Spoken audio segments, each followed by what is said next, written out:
Good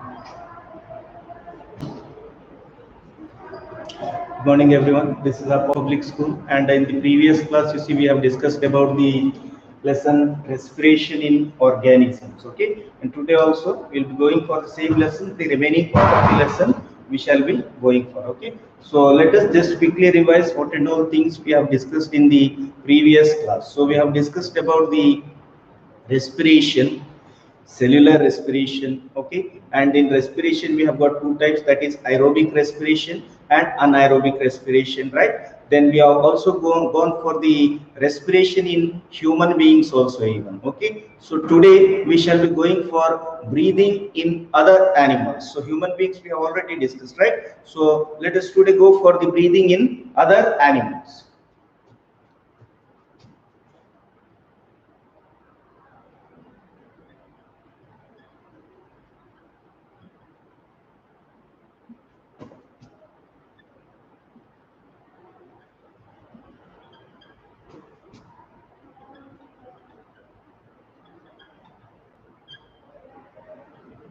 For example, what and all animals other than human beings, you see lizards are there, snakes are there, okay, birds are there.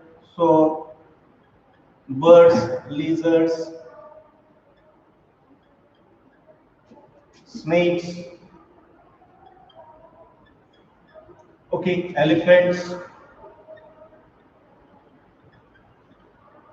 cow, okay, buffaloes, ox. So all these are all the animals, right? So all these animals, okay, all these organisms, you see, they too have got lungs in their chest cavity like human beings. So as in the human beings, you see we have got the pair of lungs in the chest cavity. In the same way, even you see all these organisms also have got lungs for respiration. So the organ for respiration in all these organisms, okay, other than human beings, you see in all these organisms the lungs are being located in the chest cavity, okay, in all these organisms for the process of respiration. Now there are some other organisms also which does not have lungs. So how the process of respiration will take place in those organisms? So today we shall be dealing with that. Firstly, we shall go for a cockroach. You can see here, this is the cockroach, right?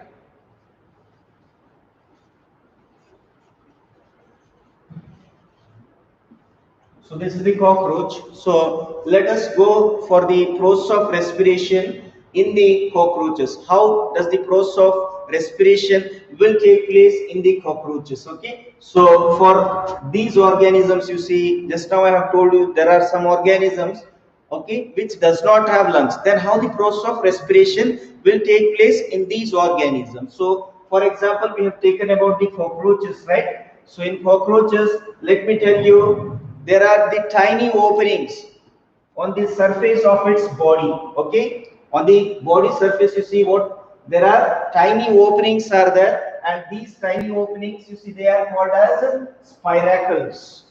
The tiny openings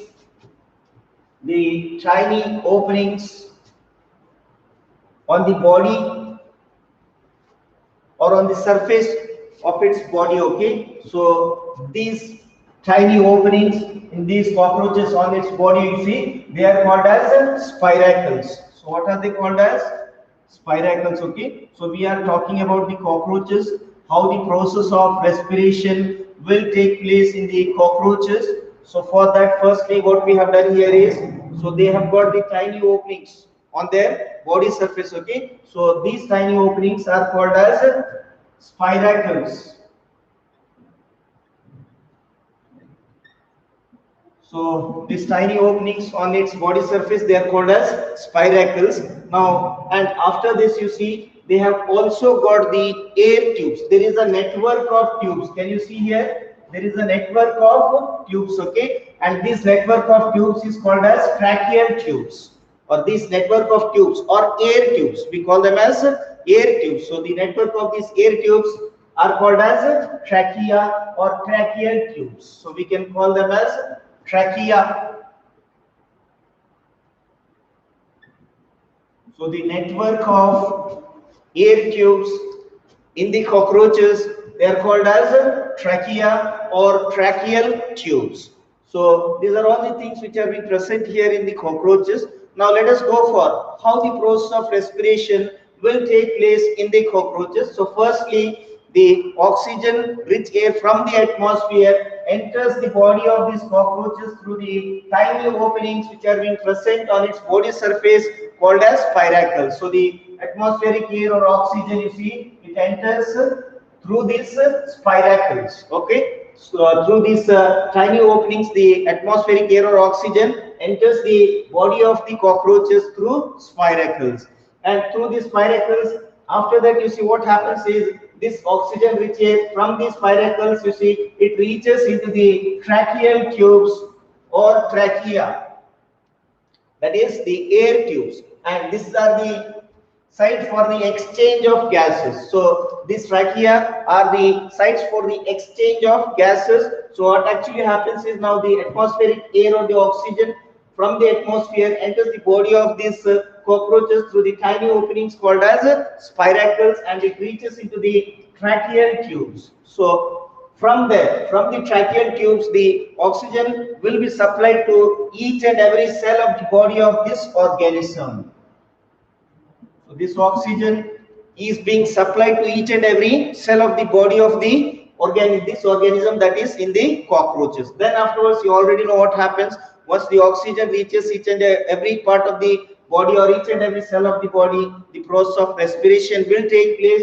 So the food is broken down to release energy along with carbon dioxide. Now, again, the carbon dioxide which is being released during the process of respiration, you see what happens is through the cells, you see, it returns back into the tracheal tubes or into the trachea, and through the trachea, it moves out to the spiracles, and through the spiracles, you see what happens again here is the carbon dioxide will be given out into the atmosphere. So this is how the process of respiration will take place in the cockroaches. Okay, I hope so this point is clear. Okay, and I hope so you have understood regarding the process of respiration in cockroaches, where there were no, or there is no presence of the lungs. So there are no lungs in these cockroaches. In spite of that, you see what happens is the process of respiration will take place with the help of the spiracles and the air tubes, that is the tracheal tubes or the trachea. So this is how the process of respiration will take place in the cockroaches, and these are the insects. So let me tell you, this cockroach is also an insect, and this tracheal tubes or air tubes, that is the network of air tubes called as trachea, will be present only in insects.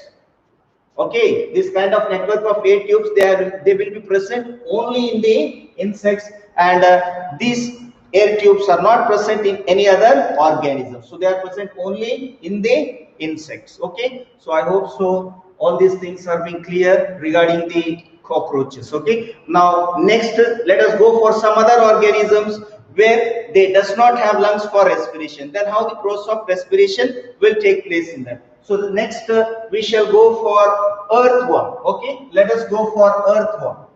So let us see how does the process of respiration will take place in the earthworm.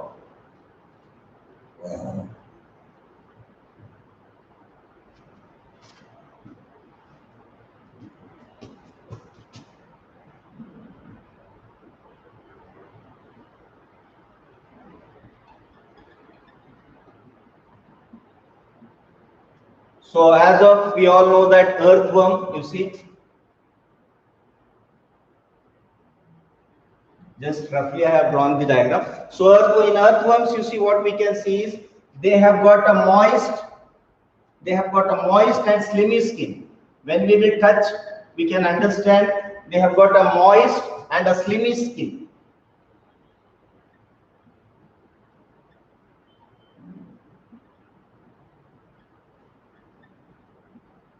So they have got, or when we will touch these earthworms, you see what happens is we can see that they are moist and they have got a slimy skin. Okay, so now let us, as they have got this moist and slimy skin, you see here the process of respiration becomes very easy. So it will directly take place by a process named as diffusion. You might be knowing what is diffusion.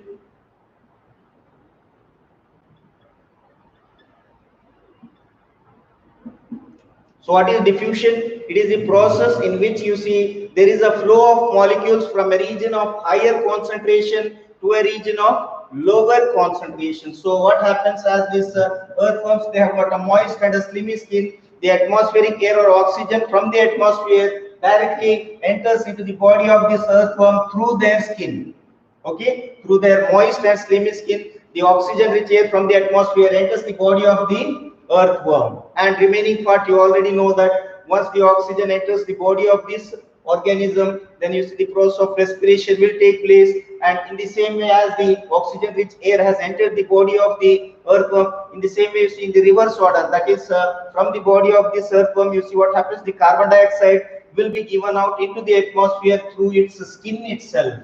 So here the skin of this earthworm acts as a site for the exchange of gases, okay, and the atmospheric air enters as well as exits the body of this organism through its skin. So this is how the process of respiration will take place in the earthworms. So next let us also talk about the respiration in frogs. So let us go for frog.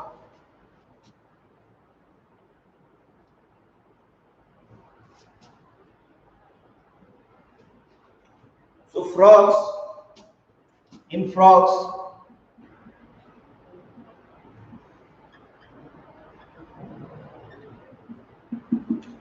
you see they have got the pair of lungs, as well as they have got a moist skin also, even moist skin. So they can respire with both these organs, you can see, okay. So they have got the lungs for respiration, as well as they can even respire through their moist skin. Under what conditions? Now let me tell you, when these frogs, as we all know that they are amphibians, it means that they can live in water as well as on land. So when they will, or when they are on the land, okay, they will make use of their lungs for respiration. So when they are being present in the water, they will make use of their moist skin.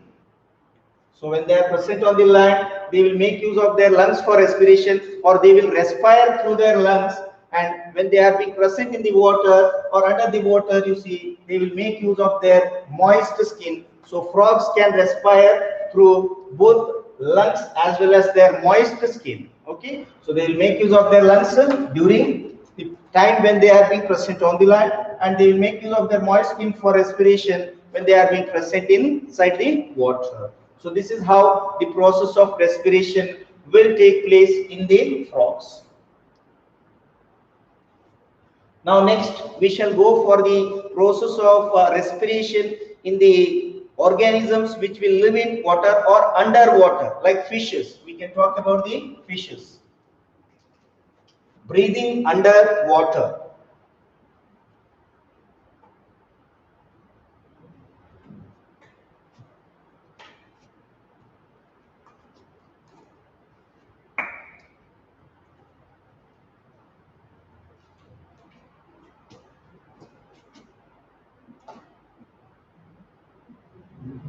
Breathing underwater.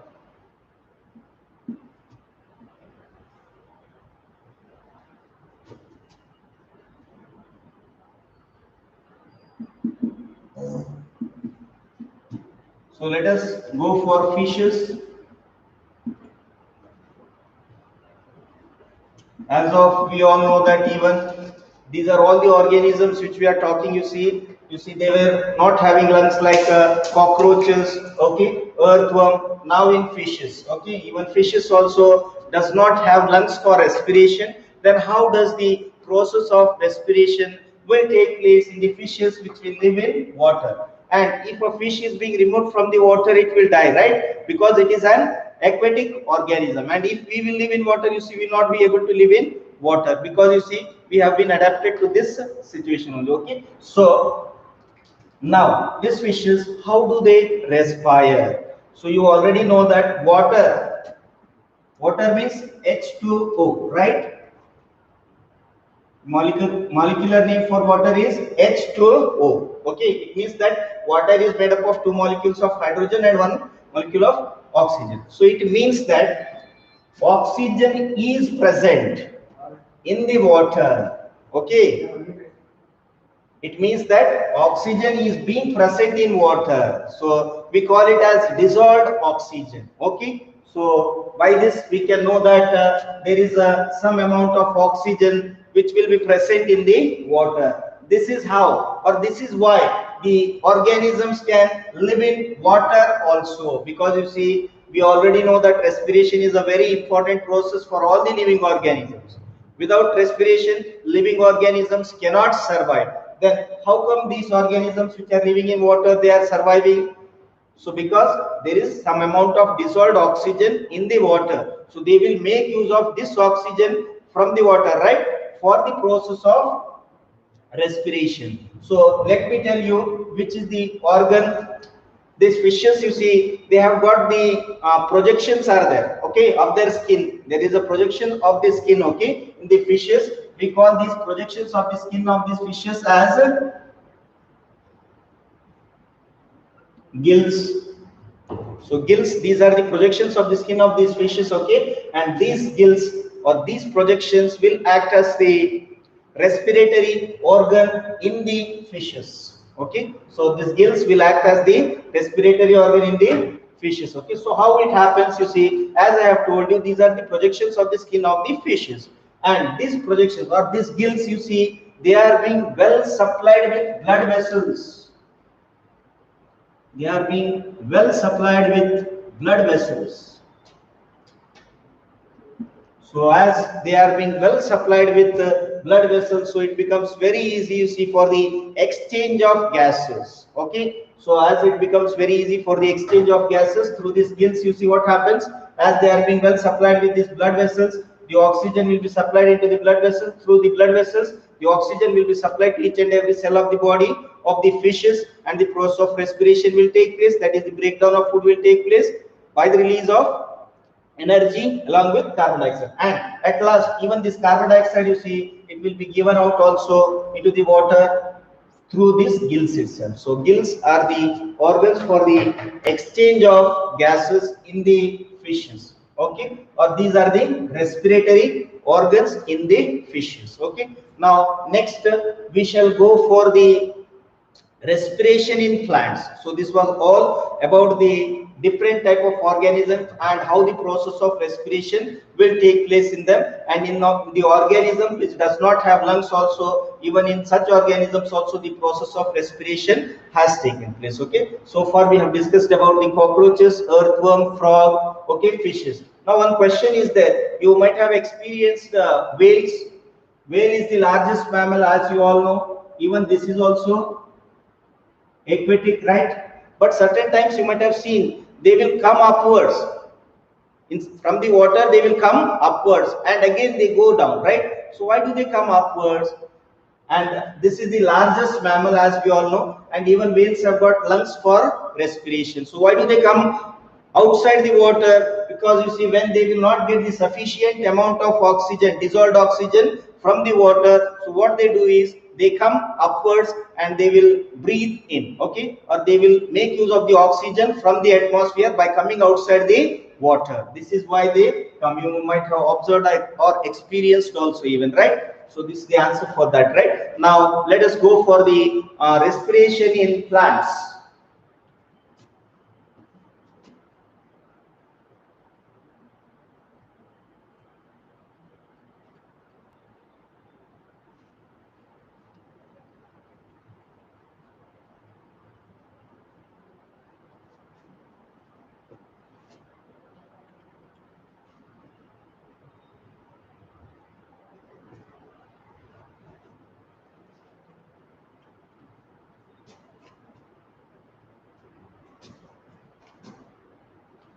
How do plants respire? Okay, respiration in plants.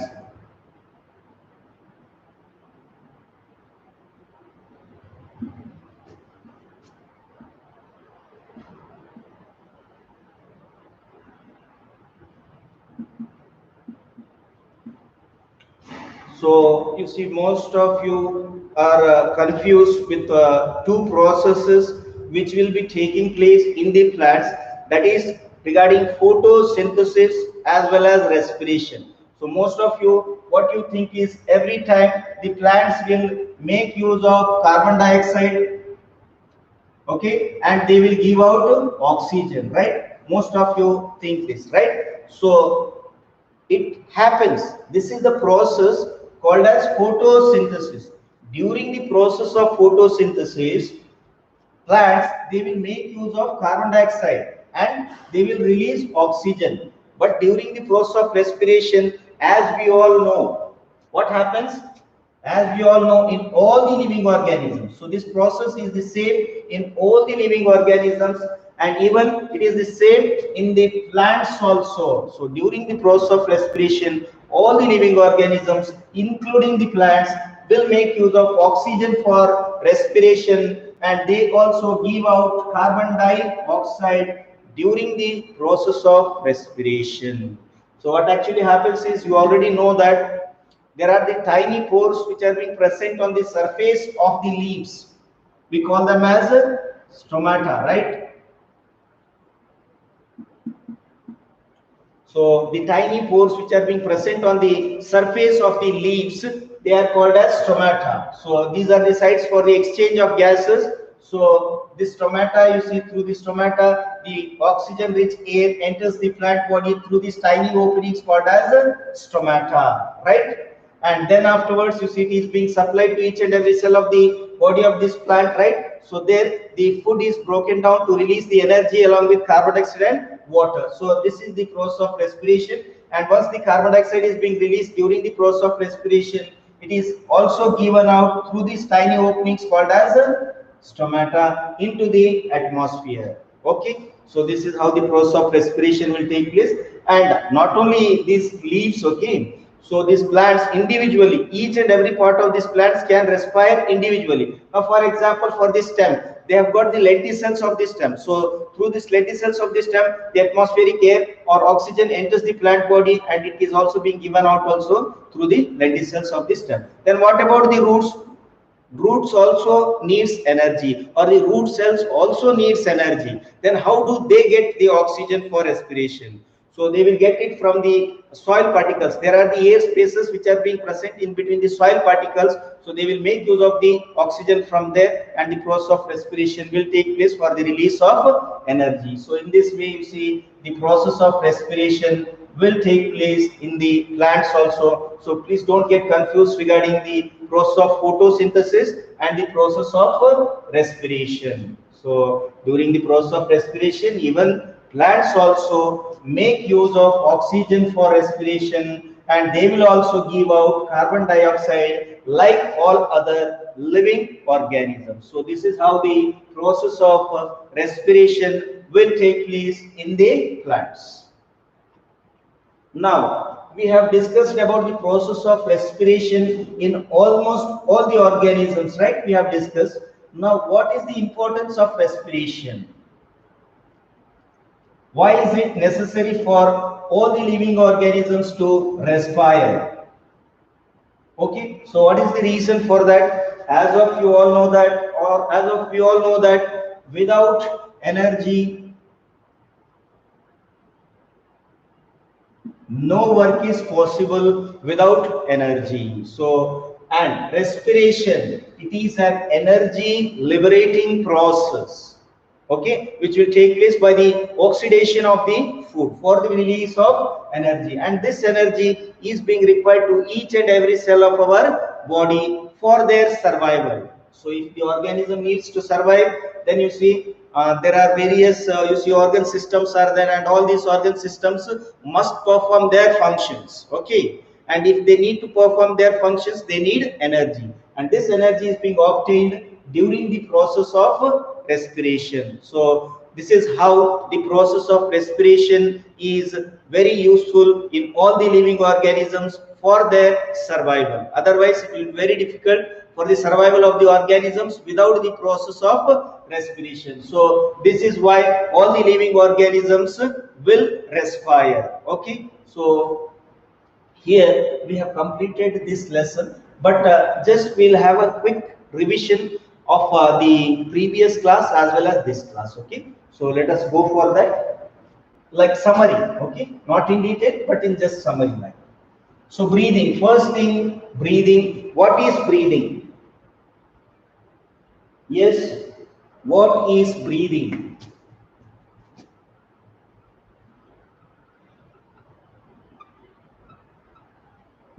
Okay, breathing, it is the process during which you see the organisms will make use of the oxygen rich air from the atmosphere into the body, and they will give out carbon dioxide rich air from the body into the atmosphere. So we call it as breathing. Okay, and it also involves two movements, inhalation and exhalation. Inhalation and exhalation. So what do you mean by inhalation? Taking in of oxygen from the atmosphere into the body, or taking in of oxygen rich air from the atmosphere into the body. We call this process as inhalation. And what is exhalation? It is the process during which you see the organisms, they will give out the carbon dioxide rich air from the body into the atmosphere. So we call it as exhalation. So these are the two movements which are involved in the process of breathing. Then what do you, or what do we mean by a breathe?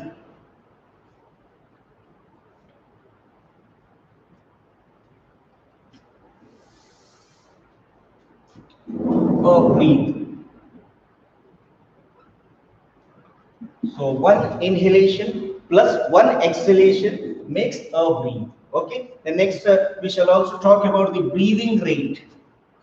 Breathing rate. So what do we mean by breathing rate? So breathing rate, it is the process you see during which the organisms, okay, the number of times, okay, the number of times they will inhale and exhale in 1 minute or per minute. You see the process of inhalation and exhalation per minute, you see it is called as a breathing rate. It means that the number of times a person breathes in 1 minute, it is known as breathing rate, and generally it is 15 to 18 times. It is generally in a normal, in an average adult person or anybody, you see it is 15 to 18 times, and this may also increase by the increased activities. Okay, when we are being involved in heavy exercises and all, you see at that time it may also increase to 25 times per minute also. And we have also discussed about the cellular respiration. So what do you mean? What do we mean by cellular respiration? So when the process of respiration will take place in the cells, okay, so we call it as cellular respiration. Then we have also discussed about the two different types of respiration, that is aerobic respiration and anaerobic respiration.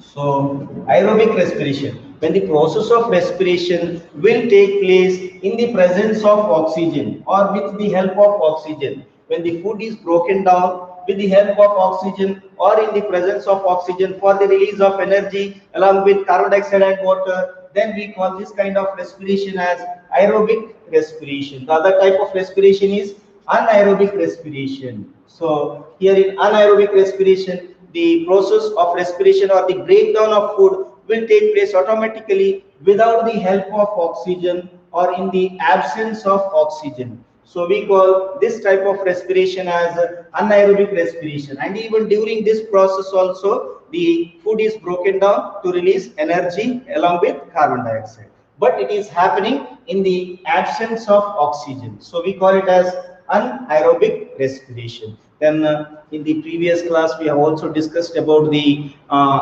complete process of respiration in human beings, and today we have discussed about the breathing in other animals like cockroaches, earthworm, frog, fishes, and respiration in plants also. Okay, so in this way, you see we have completed this chapter. Thank you.